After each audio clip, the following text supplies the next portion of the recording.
Olá, eu sou o professor Rodrigo Fonseca da 5W. Minha missão é ensinar você, dentista, os caminhos para fazer pinos em sessão única 2 vezes mais rápido que as técnicas tradicionais que não fraturam e nem soltam. Eu sou fundador da 5W, uma empresa que produz conteúdo diário para ampliar os seus resultados clínicos com segurança. Seja bem-vindo à Imersão em Pinos Intraradiculares, uma websérie de 4 aulas online com foco clínico e muito conhecimento, tudo gratuito, para você resolver os problemas de fratura ou soltura dos pinos aí no seu consultório, ou mesmo entender quando e como indicar bem os pinos de modo a ser assertivo e rápido ao fazê-los sem retrabalho. Por isso hoje eu quero começar essa nossa aula com este problema que vocês estão vendo aí na tela, que traduziu para mim a eterna dúvida: será que eu deveria ter usado pinos aqui para não ter essa falha no dente 11? Ou será que nesse dente 21 foi realmente bom ter usado o pino? Esses são os problemas que estão dentro das falhas mais comuns em pinos e que levam ao longo de 10 anos mais de 40% dos nossos casos a falha, 42% em média para ser mais exato. Logicamente, todos esses problemas eles podem ter origem desde a indicação dos pinos até a execução técnica de uso dos pinos. E por isso, nessa aula nós vamos aprender 2 grandes temas, como indicar corretamente e quais são os 5 principais erros de indicação, seleção e uso dos pinos que levam aos problemas que eu tive no passado e eu não gostaria que isso repetisse com você. Vamos lá então para o outro cenário para a gente explorar esse primeiro tema. Os dentes com pinos falham por problemas endodônticos, normalmente lesões periapicais, fraturas ou falhas no processo de cimentação. O fato é que, ao falhar, o problema já ocorreu e a gente vai lidar apenas com as consequências, tentando resolver alguma coisa que muitas vezes nem tem como resolver e assim o dente do paciente fica fadado à exodontia. Eu sei que você se incomoda com isso assim como eu. Há 10 anos atrás, esse paciente, que era um endocrinologista de sucesso, já estava aposentado, ele estava com essa situação clínica aí. E a convite de um amigo, eu fiz 27 coroas de cerâmica pura, todos os dentes remanescentes. O problema iniciou nesse ponto. Essa situação inicial desse caso clínico, onde é perceptível que vários desgastes já estão presentes, além de certos desnivelamentos, formas anatômicas incompatíveis com uma função oclusal bem desenvolvida. E esse é um dos fatores primordiais para a correta indicação dos pinos, independente se você está trabalhando em dentes posteriores ou em dentes anteriores. Vejam então na arcada superior que os dentes anteriores já estavam todos restaurados com resina e todos os posteriores de uma certa maneira restaurados ou fraturados com perdas de restaurações e deficiências oclusais nítidas. Mas nós vamos focar no que isso aqui tudo tem a ver com o seu tratamento, aonde vai ser necessário não usar pinos, justamente porque você viu no início da nossa conversa que há um grande problema ocorrido ao longo do tempo, depois desse tratamento inicial que estou mostrando para vocês agora. Percebam aqui de imediato que esse paciente, ao fazer protrusão, ele tem, na verdade, a ausência de um contato protrusivo ideal, com toques posteriores, e desgastes já sendo observados na região tanto oclusal quanto nas regiões cervicais, né? Lateralidade direita ou lateralidade esquerda extremamente deficientes, mas eu quero que você foque aqui nessa região anterior, que vai ser o foco dessa nossa discussão das fraturas que você observou lá 9 anos depois. Vejam que esse elemento aqui era aquele que já havia recebido um tratamento endodôntico e esse não. O elemento 11 não tinha essa ocorrência. Depois isso foi moldado, registrado e aqui vocês já estão vendo as peças já sendo provadas. Esse é o momento imediatamente após a cimentação. Depois de termos ajustado todos os movimentos excursivos, aí sim a gente conseguiu em azul protrusão e nos caninos nós temos os deslizes laterais também adequados. Apesar do caso ter finalizado com um sucesso aparentemente muito bom, ao longo dos próximos anos, os anteriores, superiores e alguns posteriores soltaram. E eu sou realmente muito criterioso com as minhas cimentações. Eu fiquei assustado com o que ocorreu. E aí depois eu descobri que o material das peças era o Empress estético ao invés do IMEX que eu tinha solicitado ao laboratório. São cerâmicas totalmente diferentes que deveriam receber protocolos diferentes. Eu fiz o protocolo certo, mas para cerâmica errada, porque o laboratório mudou o material sem me informar. Percebam então, gente, que o domínio técnico não adianta nada quando falta conhecimento ou alguma informação sobre o processo. O fato é que o 21 soltou primeiro do que o 11. Na época ele precisou fazer endodontia e eu instalei um pino de fibra de vidro para reter a coroa que foi recimentada. Recimentei a própria coroa dele. Quando o 11 soltou, não houve uma perda significativa de remanescente e ele já era tratado endodonticamente. Eu já esperava que os outros fossem soltar por conta daquele problema nas cerâmicas. Então olha só o que aconteceu. Eu apenas fechei o conduto do 11 com resina composta e recimentei a peça.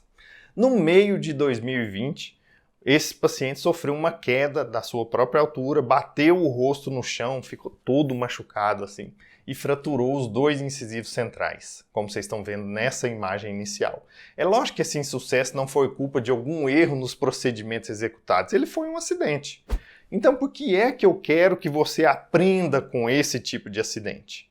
Será que se eu tivesse colocado um pino de fibra no 11, a fratura seria diferente? As cerâmicas que foram colocadas lá no passado, que me causaram o insucesso pela perda de cimentação, será que elas puderam contribuir com esse padrão de fratura observado agora? O que eu preciso proteger? Será que é o pino ou é o remanescente? Será que a indicação de pino no 21 levou à mudança do comportamento biomecânico e melhor prognóstico da fratura que foi observada? Eu quero que você, então, preste atenção, porque todos os eventos de falha, nesse caso, mesmo sendo acidentais, eles têm relação com o que pode acontecer no seu dia a dia, com o que você vai aprender sobre os erros e as incertezas do dia a dia clínico e que muitas vezes a gente nem sabe que foram cometidos.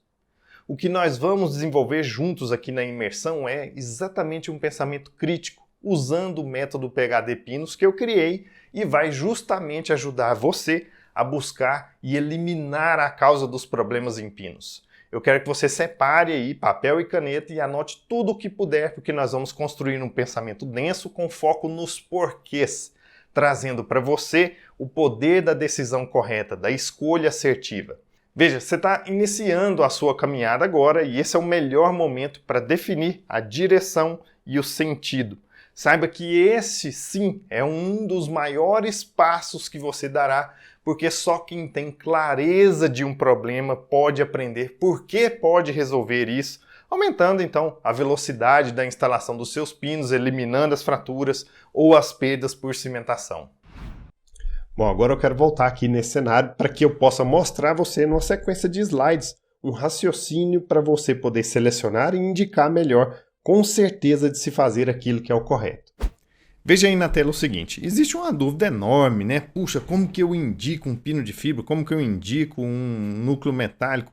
Mas antes mesmo de você fazer essa indicação, existem também os erros de indicação.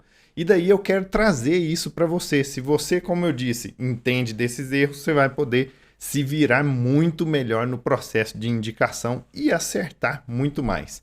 Quais são os principais problemas que podem surgir nesse momento? Vejam só, no núcleo metálico fundido, um dos principais problemas, talvez aquele que mais ocorra, é o mais comum, é a fratura radicular. Eu tenho certeza que muitos de vocês aqui provavelmente já viram alguma coisa dessa acontecer, ou mesmo você que está aí agora viu no seu consultório algum caso desse, pode ser que tenha acontecido. Infelizmente é muito comum. Soltar o pino vai acontecer principalmente em algumas situações específicas, né? Se você tiver o pino muito curto, se você tiver fatores que normalmente são mecânicos, levam a ter esse tipo de problema. Bom, algumas vezes não é incomum, infelizmente, por mais que pareça estranho, mas não é incomum eu receber mensagens, etc., vídeos ou fotografias de pessoas que observam nos seus consultórios pacientes que chegam e nem tiveram tratamento endodôntico realizado para colocar aquele pino metálico. Então isso é um problema muito grande que leva à necessidade de retratamento ou muitas vezes do próprio tratamento que não foi realizado. Infelizmente isso é comum acontecer, não é exclusivo do pino metálico, mas eu observo muito isso acontecer com metálicos. E a própria fratura do pino, embora isso seja extremamente raro. Quando isso acontece, normalmente é um problema no processo laboratorial, né? Isso foi mal feito em termos de laboratório. Bom, quais são os erros, então, de indicação que levam a esses episódios problemáticos que a gente acabou de ver aí? Primeira coisa, você trabalhar um pino metálico numa raiz curta. O metal não tem adesão. Se ele não tem adesão, ele precisa de extensão, ele precisa de comprimento. Portanto, numa raiz curta, você não vai conseguir isso. Numa raiz fragilizada, pelas tensões que são acumuladas ali ao redor, a gente vai ver muito bem sobre isso na próxima aula, mas você já imagina que se a raiz está fragilizada e o pino não tem a biomecânica compatível com o remanescente de dentina, as chances são de ocorrer fraturas radiculares. Então, raiz fragilizada não é para você usar núcleo metálico.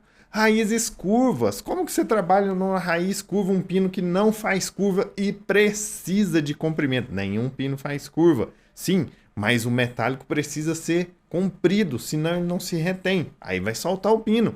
Então, uma raiz curva também não seria uma boa indicação para você trabalhar um núcleo metálico fundido. Apoio de prótese, qualquer tipo de prótese, gente. Muitas vezes as pessoas me perguntam assim: ô Rodrigo, eu vou fazer uma PPR aqui, eu posso colocar um pino de fibra, eu posso colocar um pino metálico? Você pode colocar qualquer um, desde que ele atenda os requisitos que aquele pino precisa para ele ser bem feito. Então, na verdade, se a sua prótese ela está instável, você vai gerar muita tensão, com chance de fraturar, sim, a raiz ou de soltar. Um pino que seja curto também, acabamos de falar, né? A raiz curta ou o pino curto, os dois não vão funcionar. Se você deixa menos de 3 milímetros de material obturador, há um sério risco de uma recontaminação e uma reinfecção endodôntica. Então, 3 milímetros lá embaixo, naquele selamento apical, é o mínimo, precisa ser deixado. E qualquer problema que você tenha em termos de oclusão, né? Que eu estou colocando um bruxista não controlado, mas qualquer outra situação que você tenha. Eu não observei a DVO, tinha instabilidade oclusal, um descompasso muito grande de RC para MH, todas essas questões que envolvem a oclusão, se não forem bem adressadas, bem trabalhadas, as chances são de você cair dentro desses aspectos todos de problemas aí que podem ocorrer. Então precisa resolver isso muito bem. Beleza. Além disso, acabei esquecendo de falar aí para vocês, né? Um pino grosso. Óbvio, a mesma coisa da raiz fragilizada. Um pino muito grosso, um volume grosso, acaba tendo um volume de espessura radicular fininho. Chances são de que você vai ter fratura radicular. Bom, a maioria desses problemas, como a gente já comentou com vocês, eles são fatores mecânicos que não foram observados. Você ignorou muitos dos fatores mecânicos de indicação do pino. Então, se você não observar esses fatores, aí a gente vai ter um grande problema na indicação dos pinos metálicos. E nos pinos de fibra, quais são os principais problemas que podem surgir se você indicar de uma maneira incorreta? Vamos lá. Primeiro, fratura do núcleo de preenchimento, aquela resina que a gente coloca ali para dar sustentação e você ter a retenção efetiva depois, né? Soltar o pino é um problema que pode ocorrer. Tá? Depois, problemas endodônticos, né? Lesões periapicais que levam à necessidade de retratamento endodôntico. Fratura do pino, sim, nos pinos de fibra é mais fácil ocorrer a fratura dele do que ocorrer a fratura nos metálicos, tá? Certo? Isso realmente pode ocorrer. Beleza. Dados esses problemas aí, nós vamos ver que aqui existem erros técnicos e erros de indicação. A técnica para o núcleo metálico ela acaba sendo mais simples, embora ela te exija uma série de requisitos para você ter o sucesso pleno. Agora aqui nos de fibra, a gente tem técnica mais apurada e a indicação também pode estar relacionada com esses problemas. Então, primeira coisa, se você tem um dente anterior sem férula e usa um pino frágil, o que eu quero dizer um pino frágil? Poxa, às vezes a pessoa desgastou a parte externa do pino, ou às vezes você usou um pino muito fininho para aquela raiz que precisava de um volume maior de fibra naquela região. Então isso pode te representar um problema. Tem que se pensar. Oclusão desconsiderada. Por favor, considerem a oclusão. É um fator. Nós vamos ver daqui a pouco. É um fator de você selecionar um bom pino. Esse é importante. Cimentação que foi feita da maneira incorreta. Não observou todos os pontos de injeção de cimento, escolha do cimento, interação com adesivo. E isso vai levar a um grande problema. Pino que não foi reembasado, nos casos em que é importante que ele seja reembasado. Observe sempre que você precisa escolher, na verdade, um pino que se adapte bem ao canal e não um fininho e reembasar sempre. Então, fundamental. Também deixar menos de 3 milímetros do material obturador, terrível. Comprar esses pinos duvidosos. Eu coloquei aqui AliExpress, mas qualquer coisa. O cara compra um pino aí no eBay, na onde quer que seja, e não tem controle de qualidade nenhuma. A gente tem pinos excepcionais no Brasil. Angelus e FGM são pinos de excelência. Então não compensa a gente se arriscar por conta disso. E pensar em dente anterior igualzinho você pensa em posterior. Você vai ver daqui a pouco comigo que um dos critérios de seleção de pino é a localização do dente no arco. Por quê? Porque os dentes anteriores sofrem cargas laterais, bem diferente de quando a gente pensa em um dente posterior. Se a oclusão estiver bem feita, as cargas são axiais, portanto é diferente. A restauração final feita de uma maneira incorreta, não me importa aqui se você vai fazer, pelo menos por agora, diretas ou indiretas. Na próxima aula a gente vai estudar um pouco melhor sobre isso, mas se você fez incorreto já era, né? E um dente posterior sem pino e com pouca câmara pulpar, ou seja, área para adesão ineficiente. Então, esses, olha só, são problemas que têm fatores técnicos e alguns fatores mecânicos também que foram ignorados. Então, prestem atenção em todos esses pontos, anota tudo isso, é muito conteúdo, para que você preste bastante atenção nos seus casos no momento de fazer as indicações. Veja só, não adianta você avaliar cada um desses fatores de maneira isolada. Por quê? Porque você pode ter todos os fatores mecânicos favoráveis. Vamos pensar aí, ó, comprimento da raiz, comprimento do pino, osso ao redor da raiz, maravilhoso, remanescente bacana, você consegue ter ali para você preparar, para você ter férula, etc. Proporção de coroa, pino, tudo legal. E ter problemas porque cada caso é um caso, cada caso é diferente. Eu mostrei durante a nossa fase de preparação situações onde a gente visualizou que o mesmo tipo de fratura, o mesmo tudo, a mesma quantidade de remanescente em um paciente criança e em um adulto, você lida de maneira diferente. Por quê? Porque, além de tudo, a criança tem uma inabilidade de controle diferente do adulto, que consegue controlar melhor. Consegue se lembrar que ele não pode morder um ossinho aqui, sei lá, alguma coisa nesse sentido. Então, faz muita diferença esses pontos. Então, vejam só, conselhos para você anotar aí, já estamos quase chegando no nosso final, hein? Saiba os critérios de cada pino. O que o seu pino metálico te pede? Quais os requisitos que ele pede para ele funcionar bem? É isso que você precisa se atentar. Tenha sempre um coeficiente de segurança. Poxa, o que é isso? Se eu estou literalmente na dúvida, é preferível apostar no uso e garantir uma excelência no meu tratamento com longevidade do que eu ficar, eu não sei se eu vou usar, se eu não vou, e a coisa der errado. Então é muito pior. Agora, eu tenho que escolher e fazer a coisa certa, né? Isso é igual uma encruzilhada que a gente comentou. Se você escolher um caminho, que ele tenha a escolha certa para o restante ser todo bom, tá? E considere sempre os fatores individuais de cada caso. Qual é a idade? Qual é o sexo desse paciente? Esse paciente, ele trabalha em alguma coisa? Tem algum hábito diferente? O que ele faz? É mais estressado, não é? Tudo isso tem relação com a possibilidade de você escolher dar certo ou dar errado.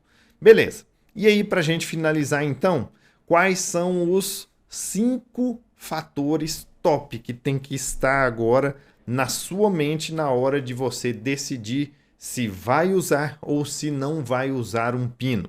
Primeira coisa, posição do dente no arco. Todas as vezes que você pensar em um dente anterior, a condição é mais crítica do que em um dente posterior, porque aqui na frente você tem cargas fora do longo eixo e lá atrás você pode ter cargas no longo eixo. Portanto, lá atrás a necessidade de pino é menor do que nos dentes anteriores. Beleza. Segundo ponto, qualidade e quantidade remanescente. A gente é convencionado a pensar só em quantidade, né? Mas você precisa pensar também em qualidade. Por quê? Porque a qualidade da dentina que está ali é isso que vai ofertar um alto nível ou não de adesão. Então, se você tem uma excelente qualidade de adesão, na verdade, nesse momento, talvez você possa até pensar, a depender da conjunção dos outros fatores, em nem usar o pino naquela situação clínica. Mas por isso que é importante fazer uma análise de todo o conjunto e individualizar para cada caso. Vamos lá. Oclusão do seu paciente. Eu já mostrei para vocês alguns casos, por exemplo, tem um caso de uma dentista que mostrou para a gente uma situação que ela colocou um pino e fraturou a peça definitiva 2 vezes. Na hora que a gente olhou, fala, puxa, o pino tá lá perfeito, de fibra, sem remanescente, perfeito, mas tá quebrando a peça final. É um problema da peça final? Não era. O problema não era da restauração, o problema era da oclusão toda descompensada. Então precisa fazer a análise da oclusão, porque senão você vai ter problemas também. Você precisa escolher bem e escolher aquilo que você consiga fazer muito bem de restauração final. Ah, então eu vou sempre mandar para o protético. E se você não tem um protético legal ainda? E se você não domina todo o preparo provisório, aquela coisa toda? Talvez você domine muito melhor as diretas. E não é porque uma coisa direta ou indireta que vai ter melhor ou pior resolução nesses casos com pinos. O fato é, precisamos fazer aquilo que a gente sabe fazer e bem. Se ainda não é o seu caso, busque uma informação, busque conhecimento para você fazer isso bem, tá certo? O uso de procedimentos adesivos é decisivo. Nós estamos vendo aí uma série de problemas, né, que nós vamos solucionar na próxima aula, desde que eu entenda e consiga fazer a adesão bem feita, aproveitando todos os aspectos da biomecânica para eu conseguir ter alta resolutividade nos casos que precisam de pinos. E eu não tinha falado que seriam 6, na verdade são 5, mas é óbvio. Como que você desenvolve o domínio de uma técnica, de um conceito? É conhecimento, prática e repetição. Nós estamos conhecendo muita coisa aqui juntos para você poder praticar com segurança baseada no conhecimento e daí você repete. Não desista de primeiro, porque se você desistir de primeiro, você não vai nem saber se você podia fazer aquilo melhor ou não. Agora, não adianta também você ir botar o seu time em campo sem camisa, sem chuteira, né? Então não vai funcionar. Esteja bem preparado para você fazer tudo e conseguir repetir com excelência. Para você ter esse tipo de resultado, saiba que isso independe da sua especialidade, se você é pério, orto, dentística, prótese ou qualquer outra. Independe do seu tempo de formado, de onde você mora, do quanto você já conhece sobre esse tema antes de participar aqui da imersão, dos cursos que você já fez ou não fez e até dos medos ou insucessos que você já teve ou tem. Esses resultados dependem sim de você estar junto comigo e com todas as outras pessoas aqui presentes nesse verdadeiro mundo novo de oportunidades e conhecimentos que a gente entra agora e começa a praticar. Vamos tirar as suas dúvidas e trazer para o seu dia a dia de consultório uma prática clínica com segurança. É realmente muito desestimulante quando um paciente tem que retornar ao consultório e isso ele te liga e avisa, poxa, estou voltando porque o pino que você instalou soltou, fraturou. Pior ainda é quando essa falha leva à perda do elemento restaurado. É realmente muito constrangedor para nós e a gente acaba perdendo em credibilidade com os nossos pacientes. Ô, câmera 2, aqui ó. O que eu quero nessa imersão é te mostrar com os pinos mais um excelente caminho para viver da odontologia com prazer e não para a odontologia, mais um caminho de melhoria do que você faz clinicamente. e pode ser amplificado quando você entender que o trabalho com os pinos vai te trazer um ganho inquestionável de reputação. Sabe quando aquele paciente fala assim, puxa, fui lá no doutor fulano e ele tratou esse dente aqui, eu nunca mais tive problema. Pode ir. É lógico que eu não espero que você vai viver de fazer pinos, mas com certeza quando você o fizer e fazer bem feito e de maneira durável, sem achismos, muito mais rápido do que faz hoje, você vai garantir ainda um procedimento que é altamente rentável. Afinal, após o pino, o paciente sempre vai ter que fazer uma restauração depois com você. Hoje em dia, com o método PHD Pinos, minha estatística de falhas em pinos é praticamente zero. E isso não é realmente uma constatação só minha. Diversas pessoas que passaram por aqui antes, do mesmo jeito que você, deram os primeiros passos aqui na imersão e atingiram também esse mesmo objetivo. Olha só.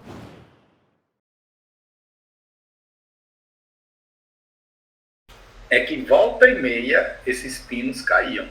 E isso me irritava, porque eu trabalho com prótese e eu sou um cara perfeccionista e sou um cara muito detalhista. Então, quando chega um caso feito por mim, que o pino caiu, eu ficava ali me remoendo por dentro, rapaz, o que é que eu fiz de errado?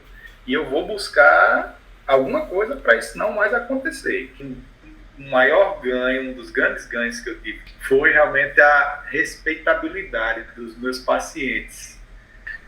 O paciente vê coerência nisso, ele sente muito mais segurança no profissional, ele fica disposto até a pagar mais por aquele serviço, e isso gera uma qualidade de vida que ela vai somando para o profissional. Por quê? O profissional passa a trabalhar com melhores materiais, ele passa a se estressar menos na sua prática clínica, porque as técnicas vão funcionar, ele passa a dedicar menos tempo de mocho para dedicar mais tempo à parte de marketing, de relacionamento nas redes sociais, dedicar a sua família, sai mais cedo do consultório, vai ficar mais tempo com sua família. Então, são coisas que não tem preço para a prática do paciente. Então, se eu pudesse dizer assim, uma coisa que eu nem pensava que ia adquirir, era isso. Eu sou a Danusa, sou protesista, porque eu praticamente não tive sucesso com os pinos, porque eu praticamente não fazia pinos em fibra de vidro. Tá? Mas não era pela falta de confiança nos pinos, era falta de confiança em mim, em ter uma técnica, em ter confiança em fazer. Sabe? Ter aquela segurança de que você estava fazendo uma coisa e que isso realmente daria certo. Pois é, era isso que estava me faltando. Até conhecer o professor Rodrigo.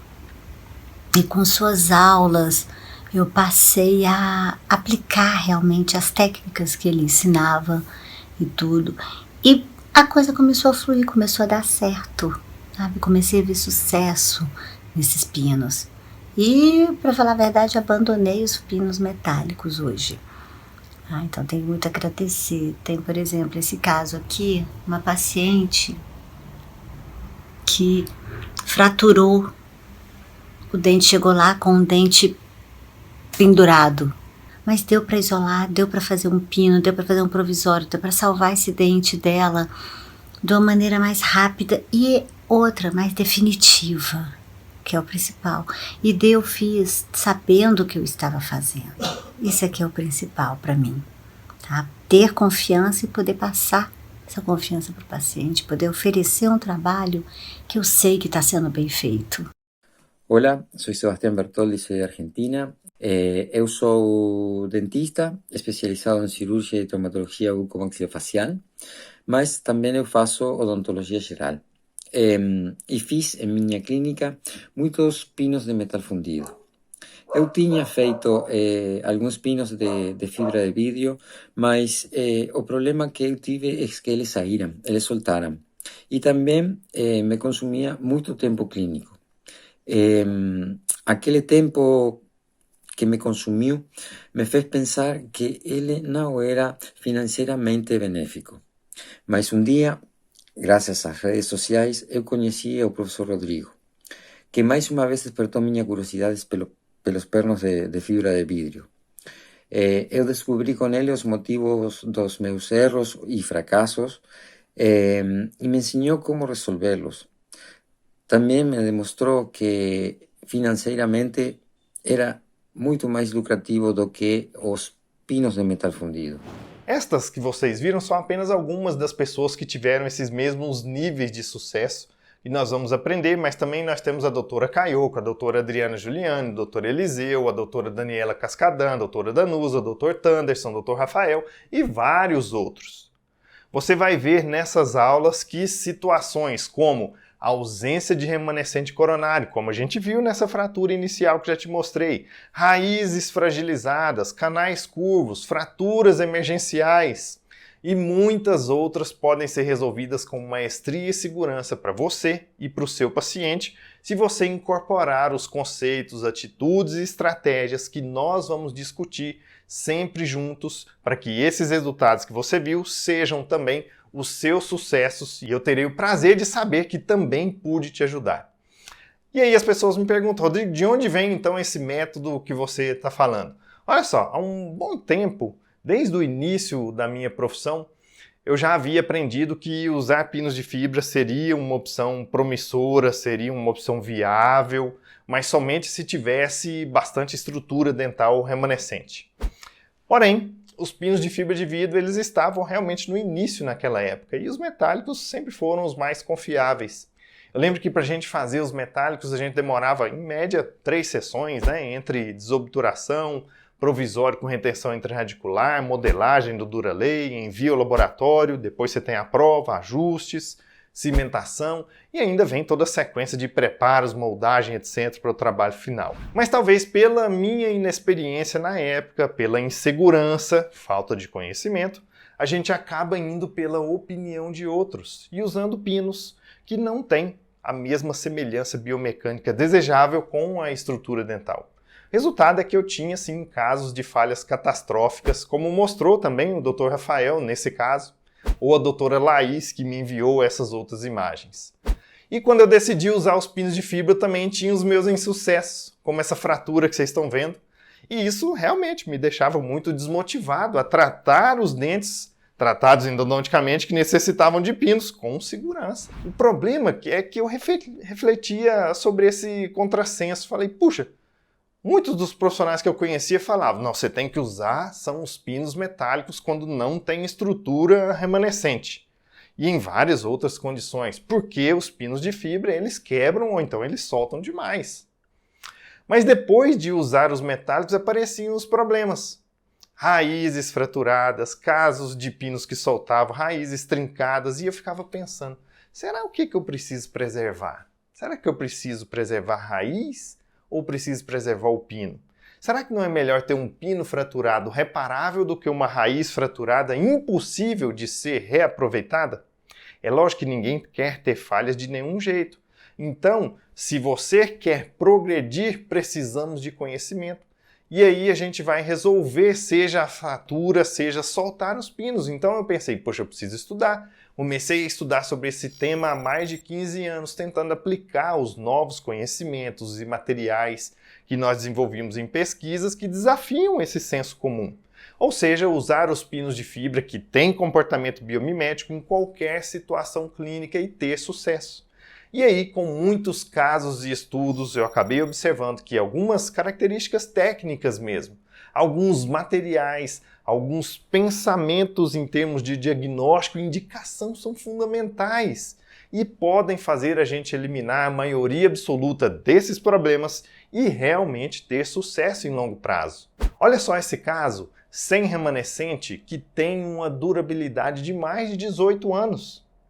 Então eu observei que mais pessoas deviam aplicar isso para que aquilo que eu ensinasse pudesse ser replicado por outros dentistas e provar se tinha realmente o mesmo sucesso. São esses segredos-chave que todos nós precisamos saber que outras pessoas já estão utilizando. Porque o que interessa quando você vai para o seu consultório, está sentado lá no mocho, de frente para o paciente, que tem um dente que precisa ser salvo, é que você tenha estratégias para desgastar menos. Que você preserve estrutura, seja biomimético, use os conceitos adesivos corretamente e assim nós vamos juntos poder quebrar, estabilizar o ciclo restaurador e manter os dentes com pinos com muito mais segurança e longevidade na boca dos nossos pacientes, sem fraturas, sem perdas de cimentação. Se você está pensando, poxa, mas eu faço os procedimentos adesivos certinho, eu uso bons materiais, eu também te convido a ficar aqui, porque a certeza da técnica, os conceitos e prática dos materiais adesivos, eles são mais exigentes e complexos no canal e mais difíceis de serem executados, porque dentro do canal é diferente, aonde você vai então enfrentar um desafio pela configuração do canal, profundidade, dificuldade de chegar à luz e muito mais. Talvez um pequeno deslize que você esteja cometendo e não percebendo pode sim significar um grande problema no futuro, diferente de outras situações adesivas. O que mais gera insucesso no uso dos pinos é realmente achar que você está fazendo algo certo e na verdade está cometendo um erro que pode se transformar em um verdadeiro e um grande desastre.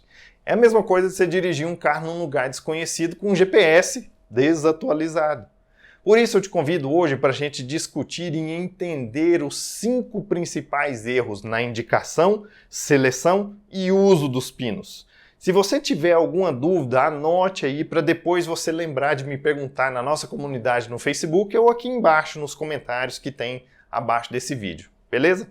Então anota aí para não se esquecer, eu preciso que a gente tenha esse diálogo. Então vamos lá, o erro número 1, proteger o pino ao invés de pensar na proteção da raiz. Os pinos metálicos, gente, você sabe, eles são sem dúvidas os mais resistentes. Inúmeros estudos mostram isso para nós e assim as pessoas acabam acreditando que usar o metal sempre vai ser mais seguro. Esse é o conceito mais tradicional com a odontologia restauradora que resolve os dentes tratados endodonticamente, possui. Tanto que algumas pessoas elas defendem os metálicos, até nos posts que algumas vezes eu mostro alguma deficiência deles, e nós também vemos embates homéricos, né, entre professores ou colegas que são mais tradicionais e defendem né, o uso do metal, um outro grupo defendendo pinos de fibra e tem gente até defendendo não usar mais pinos. Será que esse embate não mostra que tem alguma coisa incomodando o jeito tradicional de lidar com os pinos? Será que a nossa única saída para ganhar resistência é usar o metal? Eu não estou dizendo que ele é inadequado ou ruim, ele precisa, lógico, ser bem indicado. Porém, assim como o Rafael Calil, que me mostrou esse caso, a Laís, que me mostrou esse outro, eu tenho certeza que se você ainda não viu, você tem algum amigo que já presenciou a triste notícia de uma raiz perdida por conta de um pino metálico mal executado. Portanto, será que escolher um pino super resistente ele é melhor que eventualmente um pino menos resistente, mas que ao falhar permita uma nova restauração? Lembra da imagem do caso no início da aula? No ano passado faleceu o Dr. Rafael Bowen, o cientista que criou o BGMA, a molécula que permitiu a adesão ser inventada e trazer inúmeros benefícios para a odontologia. Esses benefícios eles trocam a interação friccional do metal pela adesão dos produtos resinosos, com fibra e até os cerâmicos. Com a adesão nós podemos, com os novos materiais, revolucionar o nosso dia a dia. O desenvolver da adesão é constante e motivou uma enorme evolução no campo dos pinos também. Daí então que surge o próximo erro, que é preparar mais o remanescente ao invés de usar a adesão para preservar. Esse é um outro erro importante. Para qualquer situação do uso de pinos em que você necessite preparar o canal, ainda mais aquilo que já foi preparado pelo próprio tratamento endodôntico, você vai desgastar a estrutura dental radicular remanescente, enfraquecendo o sistema. Isso é verdade para pinos, é verdade para restaurações e até a endodontia já percebeu isso e com a tecnologia dos sistemas automatizados cada vez desgasta menos a raiz. Então não importa se você vai usar um pino metálico ou de fibra, o ideal é que você tenha estratégias para desgastar menos dente. E se você tem adesão, você vai desgastar menos. É lógico que do mesmo jeito com a restauração metálica ela requer mais desgaste do que uma de resina, um pino metálico também vai pedir mais desgaste que um pino de fibra. Qual o motivo? A ausência de capacidade adesiva. Gente, então a grande virada de chave que as resinas, adesivos, cimentos resinosos trouxeram para nós não é só a estética, mas é a possibilidade de você grudar química e micromecanicamente do dente, evitando o desgaste. Quem desgasta está fazendo a técnica errada. Nós temos uma ferramenta super poderosa, é a adesão. Isso tem sido alvo de mais de 12 mil pesquisas nos últimos 10 anos e por isso a evolução é tão grande que as pessoas ficam perdidas no que usar, como usar, por que usar. Esse deve ser o seu foco, para que seja possível desgastar menos, preservando o remanescente e usando as técnicas adesivas. Todo pino tem desgaste, mas você pode preservar sim com a técnica correta. Olha esse caso que o Dr. Eliseu Lucena, de Brejo Santo, no interior do Ceará, me enviou, em que um pino metálico com coroa ficavam sempre soltando, caindo ali da paciente no incisivo central. Havia uma trinca radicular provocada por um pino metálico. Nessa situação, uma tentativa de recuperação é você usar a adesão para segurar, colar essas paredes internas. Porém, a trinca era tão severa que pode ser que muitas vezes não resolva. Essa paciente ela é do interior do Ceará, tem um filho deficiente, ou seja, sem chances dela ir para a capital para fazer uma tomografia e verificar a severidade dessa trinca. O que eu tentaria? Usar a adesão para tentar preservar, assim como ele fez. Por que eu digo isso para você? Olha só, veja aqui um caso que eu fiz na minha mãe, que antes não estava com um pino para reter a coroa e agora eu instalei, usei a coroa dela, reembasando o pino e o dente está lá perfeito, mantido em boca por conta do sucesso adesivo há mais de um ano. Infelizmente, no caso do Dr. Eliseu, durante a fase de provisórios, essa trinca acabou evoluindo e o elemento foi perdido. Aquele pino metálico que requereu no passado mais desgaste acabou levando para o lixo o dente dessa paciente. Realmente foi triste o ocorrido. Desse segundo erro, que é provocado por esse pensamento tradicional, surge um outro que eu acredito que está mais ainda arraigado na mente das pessoas e bloqueia a evolução que nós estamos passando. Pensar que a ausência de férula obrigatoriamente deve descartar os pinos de fibra de vidro. Bom, se você está confuso, férula é esse envolvimento que nós fazemos ao redor da raiz para que a restauração abrace e proteja o remanescente. Mas aqui eu quero mostrar um caso muito interessante para vocês. Esse caso clínico ele foi realizado em 2001, onde vocês vão perceber que um dos elementos tem remanescente radicular e o outro não. O fato é que naquela época, muito pouca gente acreditava nos pinos de fibra, eles estavam no início. E a indústria não estava tão evoluída e nem os materiais que nós temos à nossa disposição. Mas nós fizemos esses dois elementos com pino de fibra de vidro e foram cimentados com um single bond e Relax ARC. 18 anos depois eu consegui essa radiografia da paciente e o sucesso dos pinos estão ainda ali presentes e totalmente íntegros. Então é perceptível, não só por esse caso, mas por vários estudos científicos que quando os princípios biomecânicos e oclusais e adesivos são respeitados, há uma grande chance de se ter sucesso em longo prazo. Olha isso aqui.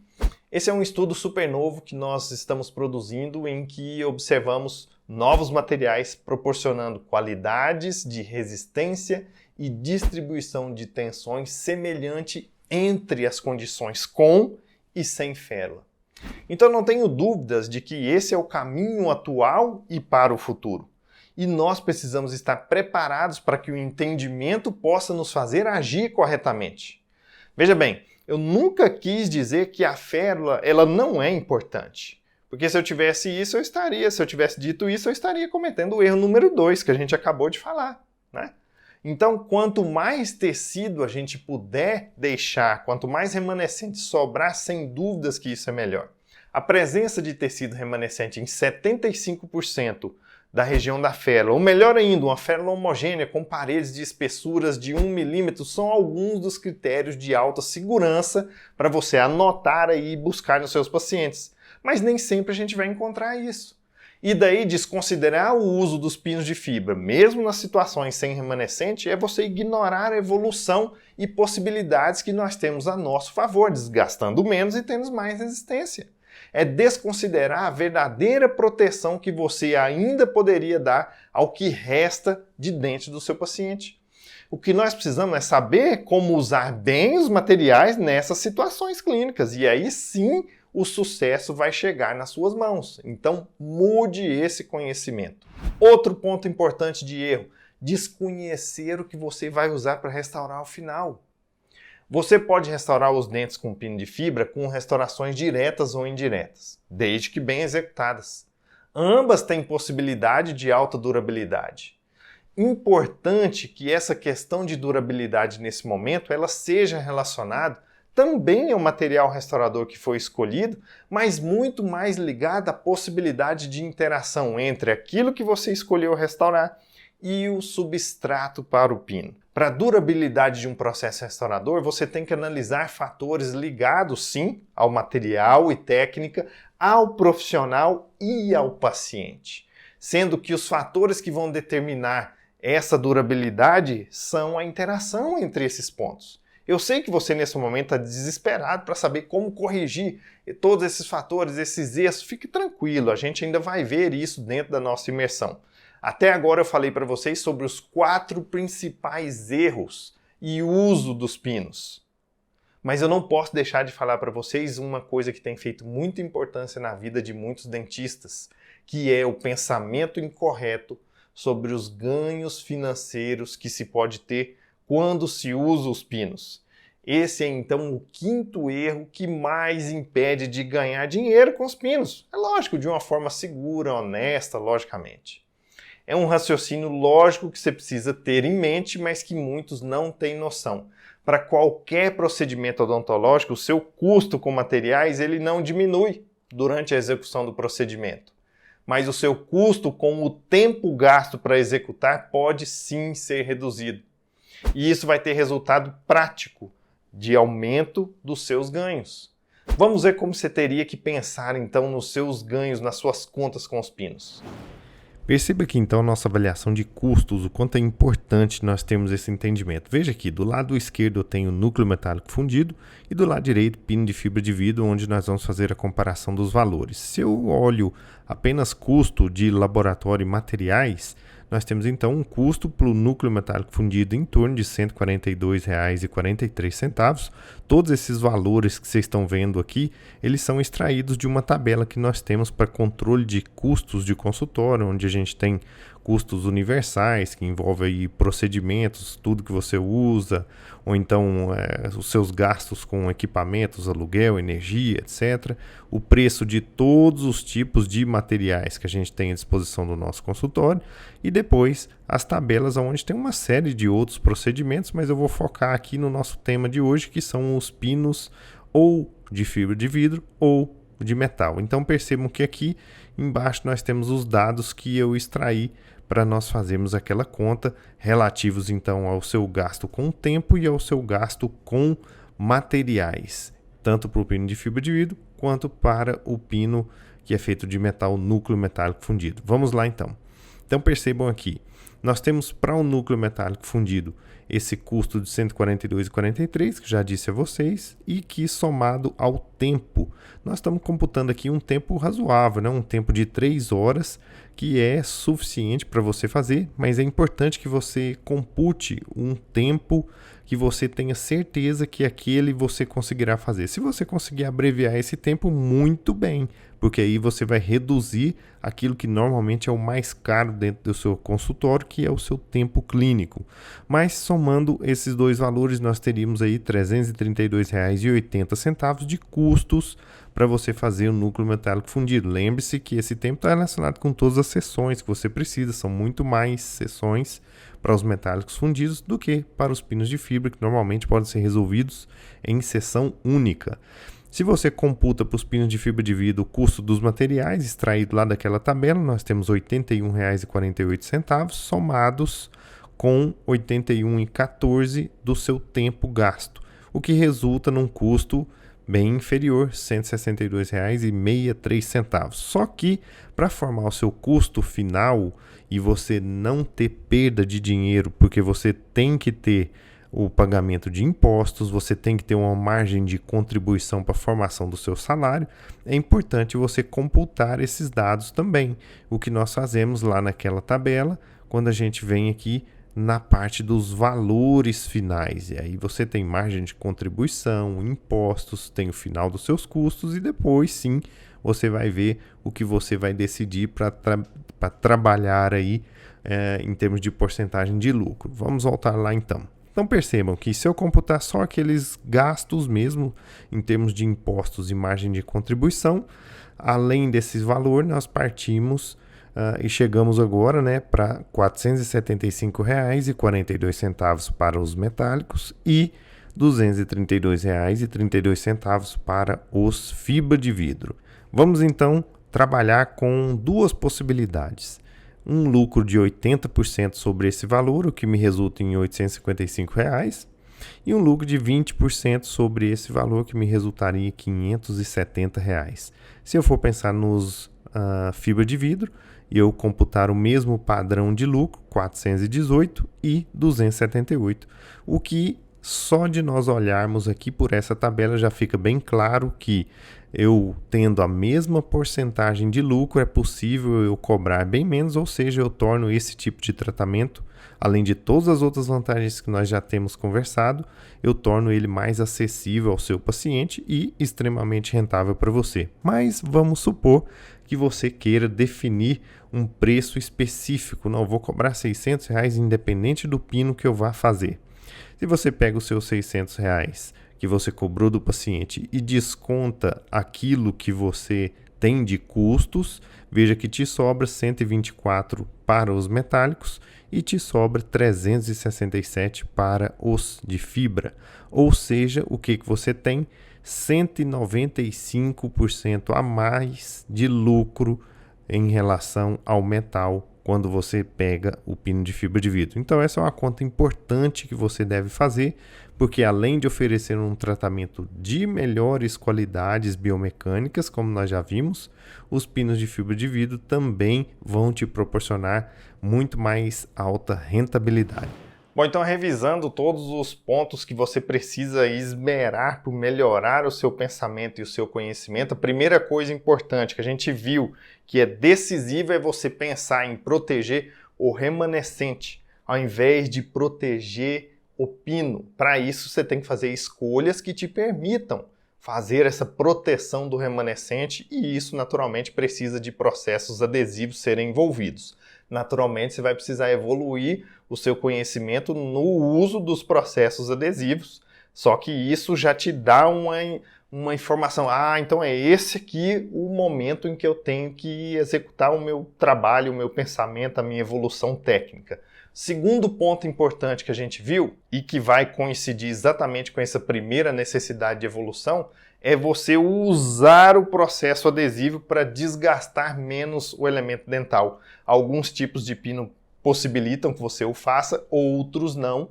Aqueles que requerem um procedimento adesivo naturalmente vão possibilitar. E é óbvio que você precisa saber a execução técnica disso para que você tenha possibilidade então de desgastar menos.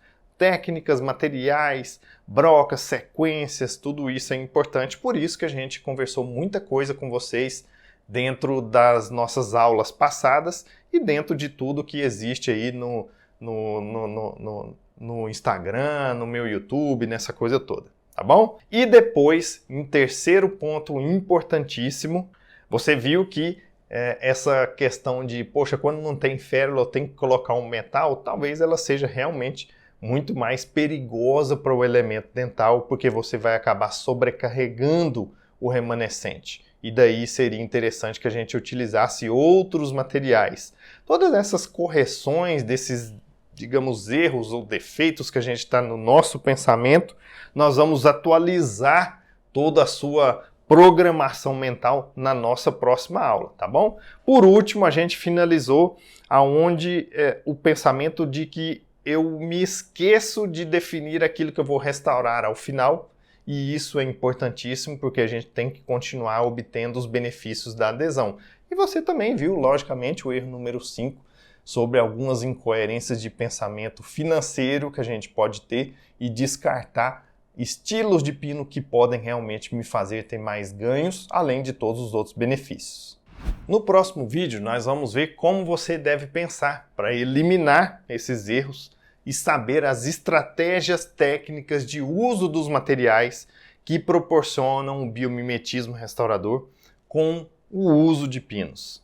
Olha só, enquanto não chega a nossa próxima aula, você pode usar os grupos do WhatsApp que eu vou abrir para que você coloque as suas dúvidas do meio-dia até 1h da tarde e das 19 às 20, todos os dias da imersão, eles ficaram abertos. Se você achar melhor, você pode usar esse espaço que tem aqui embaixo também, ou a nossa comunidade no Facebook para deixar lá seus comentários, suas dúvidas. Alguns navegadores, gente, de internet, eles bloqueiam a sua atividade, então use o Google Chrome se você quer usar essa parte aqui embaixo, tá? Juntos, nós vamos poder responder esses questionamentos. Eu tenho certeza que isso vai fazer com que a gente amplie a nossa visão sobre esse tema e melhore a sua realidade clínica. Antes de finalizar, eu preciso só te contar mais uma história importantíssima. Você sabia que logo depois do que você estuda, é esperado que uma semana depois você retenha menos de 20% do que você estudou? Mas existem alguns mecanismos mentais para que a gente possa reverter isso e reter mais de 80% de conhecimento por mais de 10 anos. Um alemão chamado Hedwig von Richthofen, ele descobriu em 1933 um chamado efeito isolante, que ele nomeou efeito von Richthofen. E isso nos diz que a gente consegue destacar alguns pontos importantes dentro do estudo e isso vai fazer ser mais fácil se lembrar. Associado a isso, alguns outros estudos pedagógicos mostram que se você fizer revisões 10 minutos ao final do estudo, 24 horas, uma semana e um mês depois, isso vai fazer você adquirir esse conhecimento que seria perdido. Então eu quero te ajudar a fazer isso, a fazer ter sido válido o tempo que a gente passou aqui juntos para que você retenha esse conhecimento. Para isso, eu preciso apenas que você, daqui a pouco e amanhã, releia todo esse conteúdo que você anotou, no máximo gastando 10 minutos para isso. Você pode também ver mais casos, discussões, coisas que complementam lá na nossa comunidade, no Facebook. E aí, se você chegou até aqui e ainda não está lá, é importantíssimo que você aproveite essa oportunidade, porque esses conteúdos vão se conectando como peças de um grande quebra-cabeças que a gente está construindo junto. Sua última tarefa é pegar o seu PDF da aula de hoje nos grupos do WhatsApp. Quando você se inscreveu, você teve a possibilidade de entrar num grupo. E isso resume tudo o que a gente conversou até hoje, tem algumas lacunas para você preencher com o que você aprendeu exercitando. Um abraço e até o nosso próximo encontro. Ah, olha só, lembra daquele caso que eu te mostrei lá no começo da aula? Na próxima aula eu vou te mostrar o passo a passo, então, de como a gente eliminou esses pensamentos incorretos e como eu resolvi esse caso tecnicamente, reaproveitando as peças fraturadas dele. Então, até o próximo conteúdo.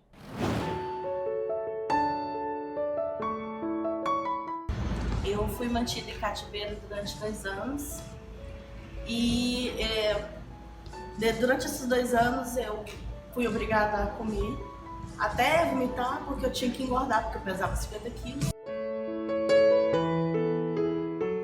Eu sorria porque os meus dentes eram perfeitos, eram branquinhos, era o que eu mais amava em mim.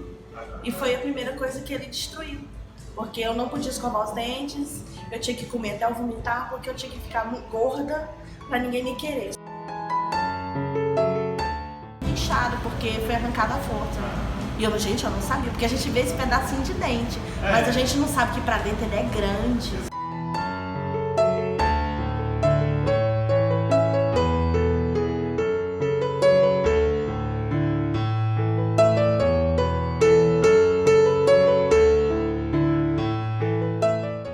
Eu não poder sorrir. Eu acho que tem muitos anos que eu não sabia o que era sorrir.